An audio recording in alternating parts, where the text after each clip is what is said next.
আবারও প্রিমিয়ার লিগে ফিরছেন কি হামজা চৌধুরী? 24 তারিখ চ্যাম্পিয়নশিপ প্লে অফ ফাইনালটা জিতলেই প্রিমিয়ার লিগে উঠে যাবে তার বর্তমান ক্লাব শেফিল্ড ইউনাইটেড।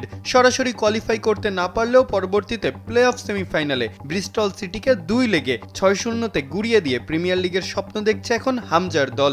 সেমিফাইনালে তাদেরকে সমর্থন দিতে মাঠে দেখা গিয়েছিল হ্যারি ম্যাগুয়ার, জেমস ম্যাডিসনদের মতো তারকা ফুটবলারদের। নিজের সবশেষ 5 ম্যাচে 4টিতেই হামজা খেলেছেন রাইট ব্যাক পজিশনে। দারুণ সব ট্যাকেল সহ দুর্দান্ত পারফরমেন্স করে যাচ্ছেন তিনি। তবে শেফিল্ড কোয়ালিফাই করতে পারলেই প্রিমিয়ার লিগ খেলা নিশ্চিত নয় হামজার, কেননা শেফিল্ডে লোনে যোগ দেয়া হামজার ম্যাচ শেষ হয়ে যাবে 31 মেতেই। তার মূল দল লেস্টার সিটি ইতিমধ্যেই রেলিগেটেড হয়ে গেছে প্রিমিয়ার লিগ থেকে। শেফিল্ড যদি কোয়ালিফাই করে এবং হামজাকে কিনে নেয়, তবেই কেবল লাল সবুজের এই প্রতিনিধিকে আবারও দেখা যাবে প্রিমিয়ার লিগের গৌরবময় মঞ্চে।